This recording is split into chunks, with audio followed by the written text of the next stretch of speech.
বেশ কিছুক্ষণ চোখ বন্ধ করে বসে রইল শবনম। যে মানুষটি মনে করেন গীত বিতান তার একমাত্র ধর্মগ্রন্থ, তিনি এরকম আচরণ কেন করছেন? শুধু নীলা নয়, তার বিরুদ্ধে অভিযোগের আঙ্গুল তোলার সুযোগ পেলে বাংলাদেশের অনেক রমণী এগিয়ে আসছেন না লোকলজ্জার ভয়ে।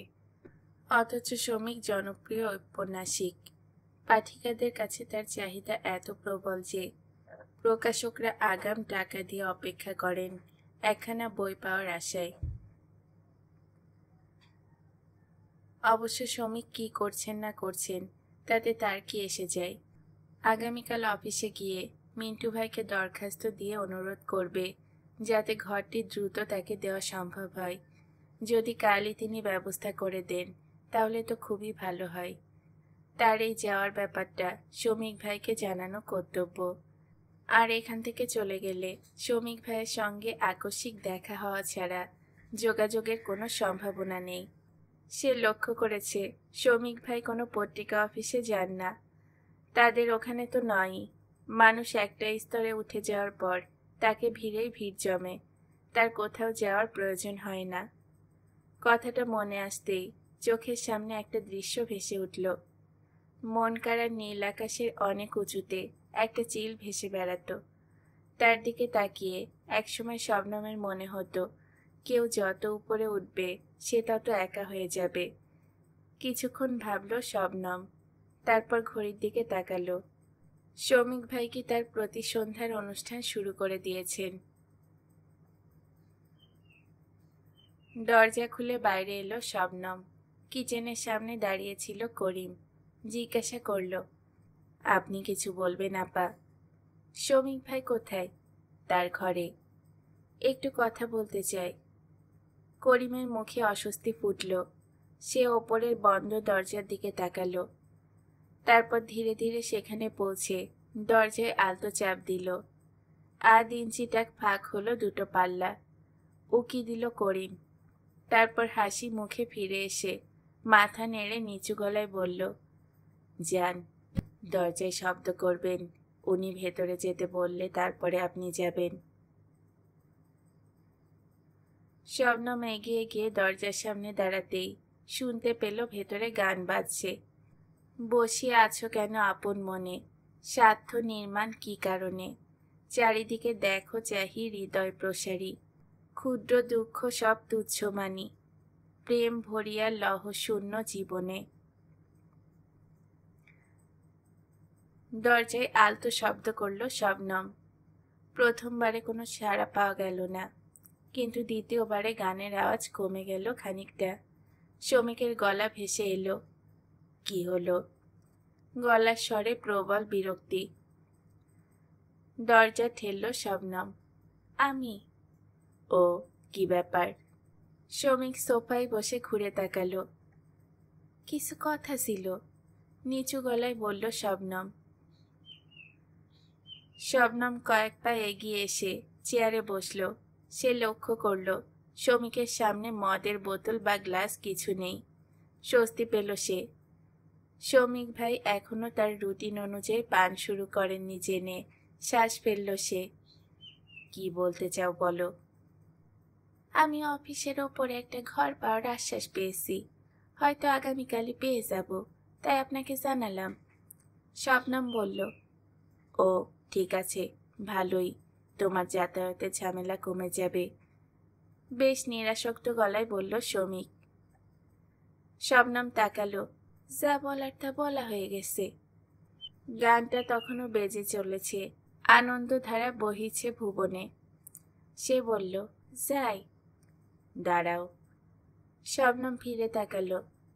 করিমের কাছে শুনলাম নীলা এ বাড়িতে এসেছিল, তোমার সঙ্গে তার কথা হয়েছে? হ্যাঁ, উনি এসেছিলেন। শবনম বলল, সে ব্যাপারে তুমি আমাকে কিছু বললে না তো? কি বলবো? আমার মনে হয় সেটা অনধিকার চর্চা হয়ে যাবে। শুনে হাসল শ্রমিক। তারপর বলল, আমি অনুমান করেছি আজ তোমাকে অনেক তেতো শব্দ গিলতে হয়েছে। এই বাড়িতে না থাকলে তোমাকে ওই শাস্তি পেতে হতো না। যা তোমার প্রাপ্য ছিল না তা কিন্তু নিতে বাধ্য হলে তার জন্য অভিযোগ নেই। কি হবে অভিযোগ করে? আপনি আমাকে গ্রাম থেকে তুলে এনে শহরে চাকরি পাইয়ে দিয়েছেন, থাকার জায়গা দিয়েছেন। আমার কোনো পরিচিতি ছিল না, আপনি সেটা আমাকে দিয়েছেন। আমার কৃতজ্ঞতাবোধ অভিযোগ তুলতে দেয়নি। শবনম বলল, বসো। হাত দিয়ে চেয়ার দেখিয়ে দিল শমিক। আমার মনে হয় এবারে চলে যাওয়া উচিত। কেন? এই সময় আপনি একটা রুটিন কাজ শুরু করেন। ঠিকই, কিন্তু আজ শরীরটা সেটা চাইছে না। দুপুরে বিশ্রী খাবার খেয়েছি, হয়তো অ্যাসিড হয়ে গিয়েছে। বসো। শবনম বসল। শমিক একটু চুপ করে থেকে বলল, নীলা তোমাকে যা বলেছে তা মিথ্যে নয়, অন্তত ওর কাছে সেগুলো খুব সত্যি। সত্যি কি এক একজনের কাছে একই রকম থাকে না? সব সময় নয়। এই যে সূর্য উঠলে ভোর হয়, সূর্য ডুবলে সন্ধে নামে, এটা পৃথিবীর সব মানুষের কাছে সত্যি। এই যে একটু আগে গানটা বাজছিল, ক্ষুদ্র দুঃখগুলোকে তুচ্ছ মনে করে হৃদয় প্রসারিত করো, অর্থাৎ আরেকটু বড় হও, দেখবে শূন্য জীবন আবার ভালোবাসায় ভরে যাবে। এই কথাগুলো আমাকে শক্তি জোগালো, কিন্তু আরেকজনের কাছে স্রেফ একটা গান হয়ে থাকলো। অর্থাৎ আমার কাছে যা পরম সত্যি, আরেকজনের কাছে তা নয়। ভালোবাসার ক্ষেত্রেও একটি পুরুষ তার নারীকে জড়িয়ে যা ভাবে, তার চেয়ে বহুগুণ বেশি নারী ভাবে। তাই দুজনের সত্যি কখনো এক হতে পারে না। নীলার সন্তান স্বামী থাকা সত্ত্বেও আমার কাছে এসে ওর মনে হয়েছিল ও ঠিক জায়গায় পৌঁছে গিয়েছে। সঙ্গে সঙ্গে আমাকে নিয়ে সে জোরালো স্বপ্ন দেখতে লাগলো। তারপর যখন ফিরে গেল, তখন স্বামী সন্তানকে পাশে রেখেও আমাকে হারাবার ভয় পেয়ে গেল। শমিক থামল। তুমি মহাভারত পড়েছ? ছোটদের মহাভারত পড়েছি। না না, কাশিরাম দাসের বইটা পড়বে। দেখবে দ্রৌপদী একসঙ্গে 5 জন স্বামীর মনোরঞ্জন করেও কখনো কর্ণের কথা ভাবছেন, কখনো কৃষ্ণের কথা। সেটা ওর কাছে সত্যি। নীলা স্বামীর সঙ্গে থেকেও একই ভাবনা ভাবছে আমাকে নিয়ে, সেটা তো নীলার কাছে সত্যি। আবার এই কাজটা বেশিরভাগ মহিলা ঘৃণার চোখে দেখেন। তারা ভাবতেই পারেন না এমন দ্বিচারিণী তত্ত্ব। তাদের কাছে এই আবেগ মিথ্যে। নীলা আপাকে আমি বুঝতে পেরেছি, শবনম বলল। তো? তাকালো শমিক। আপনাকে বুঝতে আমার অসুবিধে হচ্ছে। মাথা নাড়ল শমিক। শবনম, আমি আজ অবধি নিজেকেই বুঝতে পারলাম না। একমাত্র লিখতে যখন বসি, তখন আমি অন্য মানুষ। সেই অন্য মানুষ অসৎ নয়, জীবনের প্রতি দায়বদ্ধ। সাজানো বানানো কথা লিখতে যে পারে না।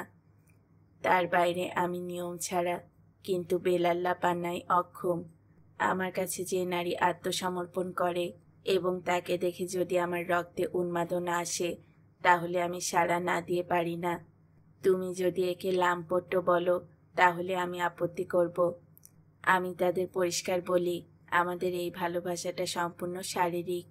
যেদিন ভালো লাগাটা থাকবে না, সেদিন আমাদের কোনো সম্পর্ক বয়ে বেড়াতে হবে না, কারণ আমরা কোনো সম্পর্ক তৈরি করছি না। এত স্পষ্ট কথা শুনেও যদি কেউ পিছিয়ে না যায়, তাহলে আনন্দিত হতে আমার আপত্তি নেই। নিজেকে লম্পট ভাবার কারণ দেখি না। কথার শেষ দিকে ধীরে ধীরে উঠে দাঁড়িয়েছিল শমিক। ইশারায় অপেক্ষা করতে বলে ও পাশের দরজা দিয়ে যখন ভেতরে গেল, তখন ওর হাঁটার ধরন ভালো লাগলো না শবনমের। বুকের মধ্যে অনেক কথা জমে যাচ্ছে, প্রশ্নগুলো মাথা তুলছে, কিন্তু শবনমের মনে হলো আজ কথায় পেয়েছে শমিক ভাইকে। উনি যতক্ষণ কথা না শেষ করবেন, ততক্ষণ কোনো প্রশ্ন করবে না সে। মিনিট 3 চলে গেল, কিন্তু শমিককে ফিরতে দেখল না শবনম। জল পড়ার শব্দ হচ্ছে, ওটা নিশ্চয়ই বাথরুম। 5 মিনিটের মাথায় সে উঠে দাঁড়ালো। কয়েক পা এগিয়ে গিয়ে ডাকলো, শমিক ভাই। কোনো সাড়া এলো না, জল পড়েই যাচ্ছে। আরো 2 বার ডাকলো শবনম। এই সময় উনি স্নান করবেন কেন? দরজায় শব্দ করল সে, কোনো আওয়াজ নেই। তারপরে জোরে চাপ দিতেই দরজা খুলে গেল। ভেতর থেকে আটকানো হয়নি। উকি মারতেই চিৎকার করে উঠল শবনম। নিজের চোখকে বিশ্বাস করতে পারছিল না সে। দৌড়ে বাইরে বের হতেই দেখল করিম ছুটে আসছে। কি হয়েছে আপা? শমিক ভাই, শমিক ভাই। কথা বলতে পারছিল না শবনম। ঘরে ঢুকে চারপাশে তাকিয়ে বাথরুমে ঢুকে গেল করিম। ততক্ষণে দরজার কাছে চলে এসেছে শবনম। শমিক বাথরুমের মেঝের ওপর পাশ ফিরে পড়ে আছে। কল থেকে জল বেরিয়ে পড়ছে তার পায়ের ওপরে। সারা শরীর ভিজে গেছে এর মধ্যেই। করিম বলল, পা দুটো ধরুন আপা। ভেজা কাপড়েই শমিককে বিছানায় শুইয়ে দেওয়া হলো। তারপর করিম ছুটে গেল টেলিফোনের কাছে। কাচের নিচে রাখা নম্বরগুলোর থেকে একটা নম্বর দেখে ডায়াল করল। আমি করিম বলছি, শমিক সাহেবের বাসা থেকে। সাহেব বাথরুমে পড়ে গিয়ে অজ্ঞান হয়ে গেছেন, আপনি তাড়াতাড়ি আসুন। ওপাশের উত্তর শুনে করিম বলল, আপনি বাইরে যান আপা, আমি সাহেবকে শুকনো পোশাক পরিয়ে দেই। দৌড়ে বেরিয়ে এলো শবনম এবং তারপরই তার শরীর কাঁপিয়ে কান্না ছিটকে বের হলো। মেঝেতে পড়ে থাকা শমিকের মুখটা কি অসহায় দেখাচ্ছিল। দুটো চোখ ঘোলা, কিন্তু কয়েক মিনিটের মধ্যে তার এমন অবস্থা হতে পারে কি করে? সে আল্লাহকে ডাকতে লাগলো, আল্লাহ, শমিক ভাইকে বাঁচিয়ে দাও। ডাক্তার এবং অ্যাম্বুলেন্স প্রায় একসঙ্গে চলে এলো। শমিকের তখনও জ্ঞান ফেরেনি। পরীক্ষা করে ডাক্তার জানালেন তখনই নার্সিং হোমে নিয়ে যেতে হবে। করিমকে বাড়িতে রেখে শবনম শমিকের পাশে বসে নার্সিং হোমে আসছিল। মাঝে মাঝে হাত নাড়ছিল শমিক, ঠোঁট কাঁপছিল। মানুষটাকে এমন অসহায় দেখাচ্ছিল যে শবনম তার হাত না ধরে পারেনি। নার্সিং হোমে পৌঁছাতেই ওরা ওকে আইসিইউতে নিয়ে গেল। সেখানে কারো যাওয়া চলবে না, ডাক্তার বলে গেলেন। 48 ঘন্টার আগে ওর শরীর সম্পর্কে কিছু বলা যাবে না। রিসিপশনের চেয়ারে পাথরের মতো বসেছিল শবনম। এখন রাত 9:30। খারাপ খবর বাতাসের আগে ওড়ে। 1 ঘন্টার মধ্যে নার্সিং হোম ভরে গেল মানুষে মানুষে। প্রকাশক, সম্পাদক, লেখক থেকে শুরু করে সাধারণ মানুষ চলে এসেছেন শমিকের অসুস্থতার খবর পেয়ে। টিভি চ্যানেলগুলো ও রেডিও ইতিমধ্যে খবর প্রচার করেছে। ভিড় বেড়ে যাওয়ায় নার্সিং হোম কর্তৃপক্ষ সবাইকে ঢুকতে দিচ্ছে না ভেতরে। কেউ একজন পাশের চেয়ারে বসতেই শবনম ক্লান্ত চোখে তাকিয়ে সোজা হয়ে বসল। মিন্টু ভাই বললেন, ঠিক আছে ঠিক আছে, কি হয়েছিল? কথা বলতে বলতে বাথরুমে গিয়ে কল খুলেছিলেন, তারপর আর শব্দ নেই। মেঝের মধ্যে পড়ে গিয়েছিলেন। শবনম ধীরে ধীরে সব জানালো। সেন্স ছিল না? কথা বলার সময় কি খুব উত্তেজিত হয়ে পড়েছিলেন? না, শান্ত গলায় কথা বলেছিলেন। কি কথা? নিজের সম্পর্কে। এই সময় গেটে খুব চিৎকার হচ্ছিল। জড়ানো গলায় কেউ বলছিল, শমিক ভাই অসুস্থ আর আমি ভেতরে যেতে পারবো না। এই যে আমি বেঁচে আছি কার জন্য জানেন? শমিক ভাইয়ের জন্যে। মিন্টু ভাই বললেন, একটু আসছি। মিনিট খানেকের মধ্যে মিন্টু ভাই ফিরে এলেন শাহিনকে নিয়ে। শাহিন ঠিকঠাক হাঁটছিল না। সামনে এসে শবনমকে দেখে শাহিন আচমকা কেঁদে উঠল। তাকে একটা চেয়ারে বসিয়ে দেওয়া হলো। শমিকের শুভাকাঙ্ক্ষীরা আলোচনা করছিলেন কিভাবে শমিকের আত্মীয়দের খবর দেওয়া যায়। তারা কে কোথায় আছেন ওরা জানেন না। মিন্টু ভাই বললেন, শবনম, তুমি বাড়ি ফিরে যাও। এখানে বসে থেকে কোনো লাভ নেই। 48 ঘন্টা পর্যন্ত আমাদের কারোর কিছু করার নেই। আমি আমার ড্রাইভারকে বলে দিচ্ছি তোমাকে বাড়িতে পৌঁছে দিতে। আর কাল অফিসে আসতে ইচ্ছে না করলে এসো না। ভিড় ঠেলে নার্সিং হোমের বারান্দায় বেরিয়ে ড্রাইভারের খোঁজে মিন্টু ভাই এগিয়ে যেতেই শবনম দেখতে পেল কিছুটা দূরে একা দাঁড়িয়ে আছে নীলা আপা। চোখাচোখি হতেই মুখ নামিয়ে নিল। সে কথা বলবে কিনা ভাবতেই মিন্টু ভাইয়ের গলা শুনতে পেল, যাও, গাড়ি এসে গেছে। নার্সিং হোম থেকে বাড়িতে কোন রাস্তা দিয়ে গাড়িটা পৌঁছালো শবনম জানে না। পুরোটা পথ সে চোখ বন্ধ করেছিল। একটা মানুষ কথা বলতে বলতে বাথরুমে গেলেন। যাওয়ার সময় জানতেন না তিনি পড়ে যাবেন একটু বাদেই। পড়ে যাওয়া মাত্র তার চৈতন্য লোপ পাবে। তখন অর্ধমৃত হয়ে অন্যের দয়ায় পড়ে থাকতে হবে তাকে। যদি শ্রমিক ভাই ওই সময় একা বাড়িতে থাকতেন তাহলে কেউ ডাক্তারকে ফোন করতো না, অ্যাম্বুলেন্সও আসতো না। কাল সকালে কেউ এসে দরজা ভেঙে ভেতরে ঢুকে তাকে আবিষ্কার করত বাথরুমের মেঝেতে। অক্সিজেন, স্যালাইন, ওষুধ শরীরে না যাওয়ায় তাকে মৃত বলে ঘোষণা করতে হতো। আর এসব যাওয়া সত্ত্বেও ওর শরীর সম্পর্কে ডাক্তাররা স্পষ্ট ধারণা করতে পারবেন না 48 ঘন্টা না গেলে। সুস্থ থাকার সময় মানুষ কল্পনাও করতে পারে না অসুস্থ হয়ে গেলে সে কোথায় পৌঁছাবে। বেল বাজতেই করিম দরজা খুলল। তাকে দেখে ফ্যাসফেসে গলায় বলল, সাহেব। ঘরে ঢুকল শবনম। এখনো জ্ঞান ফেরেনি। চিকিৎসা শুরু হয়ে গিয়েছে। ডাক্তার বলেছেন যে 48 ঘন্টার আগে কিছু বলা যাবে না। তার অর্থ সাহেব মরে যেতে পারে। গলায় কান্না আবিষ্কার হলো করিমের। শবনম কোনো কথা না বলে নিজের ঘরের দিকে পা বাড়ালো। করিম চেঁচিয়ে বলল, আপা, আজ তো সাহেব ওইসব খাননি, তাহলে কেন এরকম হলো? দরজার কাছে গিয়ে শবনম একটু ভাবল, তারপর ঘুরে দাঁড়িয়ে বলল, কখনকার এরকম হবে তা আন্দাজ করা যায় না। আমি জানি কেন সাহেবের এই অবস্থা হয়েছে, বেশ জোর দিয়ে বলল করিম। তুমি জানো? হ্যাঁ আপা, ওই মেয়ে মানুষটার খবর যে সাহেবকে দিলাম, সেটা শোনার পর থেকে সাহেব আপনার সঙ্গে কথা বলতে গেল। ফিরে যখন নিজের ঘরে গেল তখন ওর মুখ একদম অচেনা মনে হলো। প্রত্যেক সন্ধ্যায় যে লোক বোতল খোলে সেই লোক ঘরে চুপচাপ বসে রইল। ওই মেয়ে মানুষটাই এসবের জন্য দায়ী। সাহেবকে এত বিরক্ত করে যে সাহেব মাথা ঠিক রাখতে পারেনি। শবনম ঘরে ঢুকে গেল। দরজা ভেজিয়ে সে খাটের ওপর বসতেই আচমকা শরীরে কাঁপুনি শুরু হলো। তাড়াতাড়ি বিছানায় শুয়ে পড়ল সে। তখনই কান্নাটা ছিটকে বেরোলো গলা থেকে। বালিশে মুখ চেপে তাকে থামালো শবনম। মিনিট 3 পরে শরীর শান্ত হলো। আরো কিছুক্ষণ চুপচাপ শুয়ে থাকার পর কানে আওয়াজটা পৌঁছালো। বাইরের দরজায় বেল বাজছে।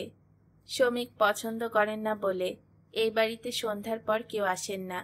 শবনম উঠে বসল। ওর অসুস্থতার খবর পেয়ে যদি কেউ এসে থাকেন তাহলে তার সঙ্গে কথা বলা দরকার। দরজায় টোকা পড়ল এবং করিমের চাপা গলা কানে আসলো, আপা, আপা। দরজা খুলল শবনম। করিমকে দেখে অবাক হলো সে। মুখটাকে হিংস্র দেখাচ্ছে। জিজ্ঞাসা করল, কি হয়েছে করিম ভাই? সেই মেয়ে মানুষটা এসেছে। কি সাহস, সাহেবকে আধমরা করেও শান্তি পায়নি, বাকিটা মারতে এসেছে। ঠিক আছে, দরজা খুলে দাও। শবনম শান্ত গলায় বলল, খুলবো, খুলে শালিকে এমন ঝাড় দেবো যে পালাবার পথ পাবে না। না, তুমি কিছুই করবে না। মনে রেখো, তোমার সাহেবের সঙ্গে ওর বন্ধুত্ব ছিল। তাছাড়া তোমার সাহেব এখন অসুস্থ, মৃত্যুর সঙ্গে যুদ্ধ করছেন। এই সময় শত্রু মৃত্যু সবাই একসঙ্গে আল্লাহর কাছে দোয়া চাইলে আল্লাহ তাকে রক্ষা করবেন। শবনম বলল, তুমি দরজা খুলে তোমার ঘরে চলে যাও। একবার শবনমকে দেখে নিয়ে সোজা এগিয়ে গিয়ে দরজা খুলল করিম। তারপর কে এসেছে তা না দেখে চলে গেল চোখের বাইরে। শবনম নীলাকে দেখে অবাক হয়ে গেল।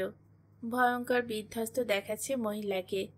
ঘরে ঢুকে তার দিকে ফ্যাল ফ্যাল করে তাকিয়ে আছেন। সে এগিয়ে গেল, আসুন। আমি এই সময় এসে কোনো অসুবিধা করলাম না তো? বিন্দু মাত্র না, বসুন। সোফায় বসলেন নীলা। তারপর কুণ্ঠিত গলায় বললেন, এক গ্লাস পানি? নিশ্চয়ই। ডাইনিং টেবিলের জগ থেকে গ্লাস ভর্তি করে নিয়ে এগিয়ে দিল শবনম। ভদ্রমহিলা যে তৃষ্ণার্ত ছিলেন তা তার গ্লাস শেষ করার ভঙ্গিতে বোঝা গেল।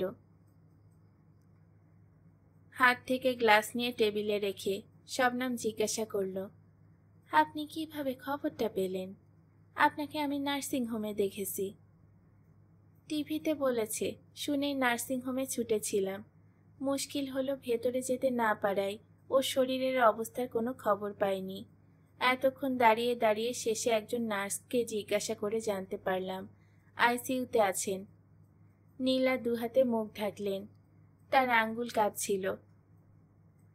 সবাই তো রিসিপশন পর্যন্ত গিয়েছিল, ওই অবধি গেলে অনেক আগেই খবর পেয়ে যেতেন, সহজ গলায় বলল শবনম। যেতে পারলাম না তো। মুখ থেকে হাত সরালেন নীলা। একটু থেমে বললেন, কেবলই মনে হচ্ছে ওর এই অবস্থার জন্য আমি দায়ী। আমি যদি ওরকম বাড়াবাড়ি না করতাম তাহলে শৌমিক ভাই অসুস্থ হয়ে পড়তো না। শবনম কথা বলল না, কিন্তু প্রতিবাদ করার তো কিছু নেই। নীলাকে নিয়ে দুশ্চিন্তা থেকেই এই ঘটনা ঘটে গেল। আপা, দোয়া করুন। 48 ঘন্টার পরে ডাক্তাররা নিশ্চয়ই আমাদের বলবেন উনি বিপদমুক্ত। আমাদের সবার দোয়াকে আল্লাহ নিশ্চয়ই ব্যর্থ হতে দেবেন না। 48 ঘন্টা? উফ, এই 48 ঘন্টা আমি চোখ বন্ধ করতে পারবো না। মুখ থেকে হাত সরিয়ে মাথা নাড়লেন নীলা। শবনম বলল, অনেক রাত হয়ে গেছে, আপনি এবার বাড়ি ফিরে যান। হ্যাঁ, আমি যাব, কিন্তু 48 ঘন্টা অপেক্ষা করতে বলল কেন? এরকম পেশেন্ট তো ওরা অনেক দেখেছে। শরীরের কন্ডিশন দেখে তো ওরা বুঝতে পারে পেশেন্টের কি অবস্থা। নীলা বলল, হয়তো পারে, কিন্তু ঝুঁকি নিতে চায় না বলে অপেক্ষা করতে বলল। হঠাৎ নীলার স্বর বদলে গেল। তুমি একটা কাজ করতে পারবে ভাই? বলুন। ডাক্তাররা যদি মনে করেন শৌমিক ভাইয়ের অবস্থা ভালো নয়, তাহলে আমি ওকে আমেরিকায় নিয়ে গিয়ে চিকিৎসা করাতে চাই। তুমি রাজি করাতে পারবে? অবাক হয়ে গেল শবনম। কোনো রকমে বলল, কাকে রাজি করাবো? ডাক্তারদের আর ওর বন্ধুদের। আমি জানি শৌমিক ভাইয়ের নিকট আত্মীয় বলতে কেউ নেই, কিন্তু ওর যা অবস্থা তাতে ওকে নিয়ে যাওয়া কি সম্ভব? আমেরিকা তো অনেক দূর, তাছাড়া তার খরচ নিশ্চয়ই খুব বেশি হবে। তা হোক, ওকে যে করেই হোক বাঁচাতে হবে। এয়ার অ্যাম্বুলেন্সের সঙ্গে ব্যবস্থা করে ওকে শুইয়ে নিয়ে যেতে হবে। একজন ডাক্তার সঙ্গে গেলে কোনো ভয় নেই।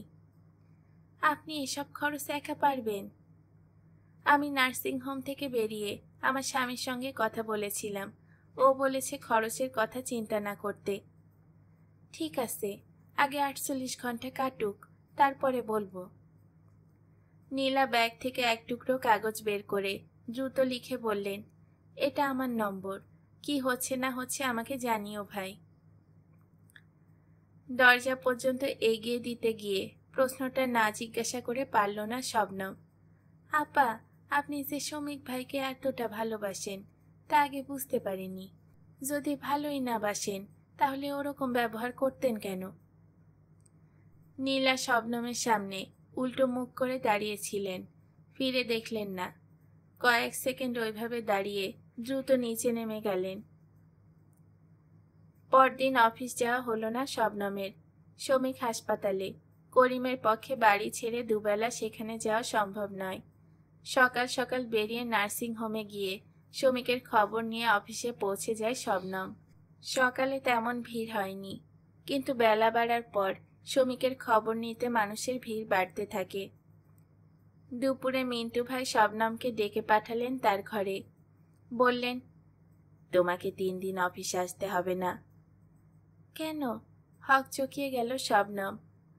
নার্সিং হোমের লোকজন বলছে ওখানে আমাদের কারোর থাকা উচিত। সবাই শৌমিক ভাইয়ের খবর জানতে চাচ্ছে। কাল রাতে একটা ঘটনা ঘটে গেছে। কি ঘটনা?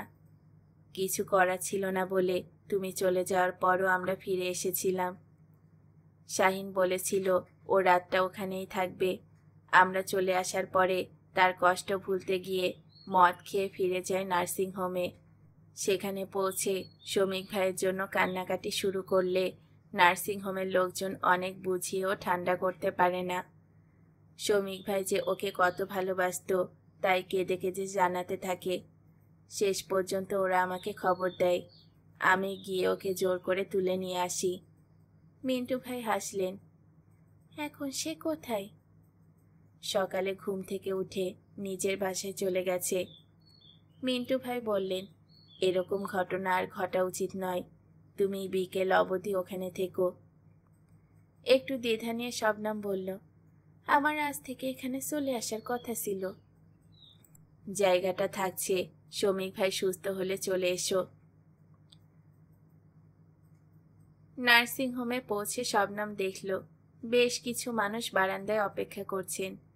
ওরা যে শমিকের খবর নিতে এসেছেন তা বুঝতে অসুবিধে হলো না। সে ভেতরে ঢুকে সোজা রিসিপশনে চলে এলো। রিসিপশনের পাশে একটা বোর্ডে লেখা রয়েছে, সাহিত্যিক শমিক ভাইয়ের চিকিৎসা চলছে, অনুগ্রহ করে এখানে অপেক্ষা করবেন না। শবনমকে চিনতে পারল রিসিপশনের মেয়েটি।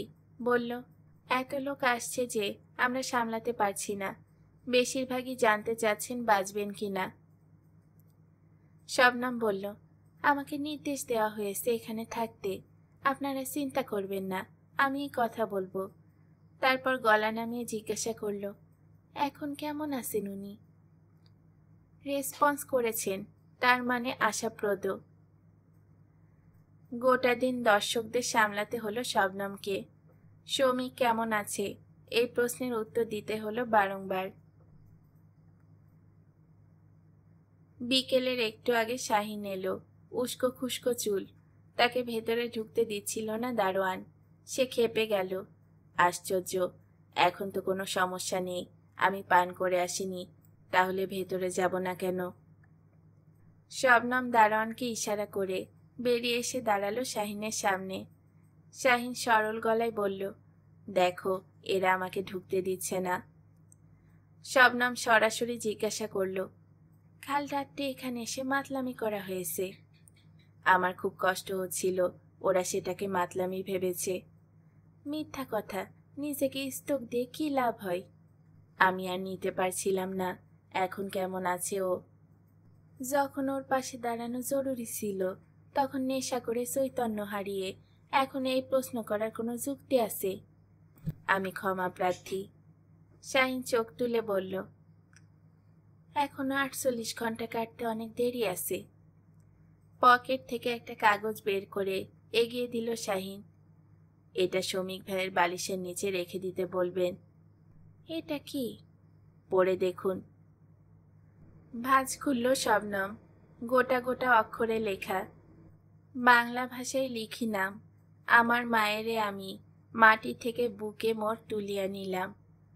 অবাক হয়ে তাকাতেই শাহিন বলল, সুফিয়া কামাল।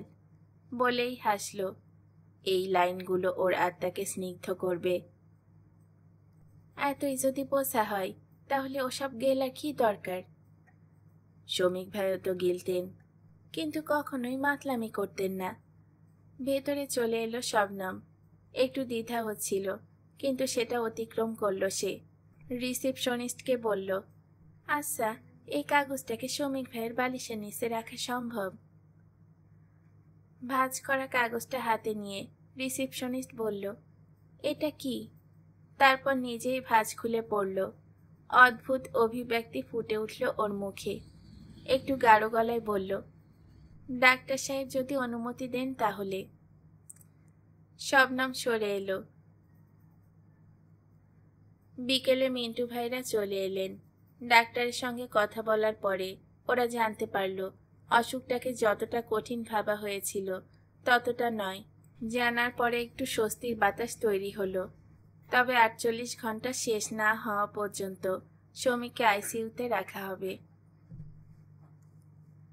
সন্ধ্যের পরে কাউকে নার্সিং হোমে ঢুকতে দেওয়া হবে না, সে ব্যাপারে নিশ্চিত হয়ে মিন্টু ভাই বললেন, শবনম, আজ তোমাকে গাড়ি দিতে পারছি না, তুমি একা বাসায় যেতে পারবে তো? শবনম মাথা নাড়ল, পারবো। সন্ধে হয়ে এসেছে, তুমি একটা রিক্সা নিয়ে যাবে। মিন্টু ভাই চলে গেলেন। বাইরে বেরিয়ে আসতেই নীলাকে দেখতে পেল শবনম। ওর সঙ্গে কথা বলছে শাহিন। এমন মার্জিত ভঙ্গিতে দাঁড়িয়ে কথা বলছে শাহিন যে কে বলবে এই ছেলেটি গত রাত্রে মাতলামি করেছিল। নীলা হাত তুললে শবনম এগিয়ে গেল। নীলা জিজ্ঞাসা করলেন, এখনো সেন্স ফেরেনি? বোধ হয় না। তোমাকে একটা খবর দেই, আমার স্বামী আজ ঢাকায় আসার জন্য প্লেন ধরছেন, কালই পৌঁছে যাবেন। ও আসা মানে আমার সমস্যার সমাধান। নীলা হাসলেন। কি সমস্যা? শবনম বুঝতে পারল না। বারে, শৌমিক ভাইকে নিয়ে যেতে কিছু সমস্যা তো হবেই। রাগ হয়ে গেল শবনমের। এরকম কথা সে আগে কখনো শোনেনি। প্রেমিককে চিকিৎসার জন্য নিয়ে যেতে স্ত্রী তার স্বামীকে ডেকে পাঠিয়েছে।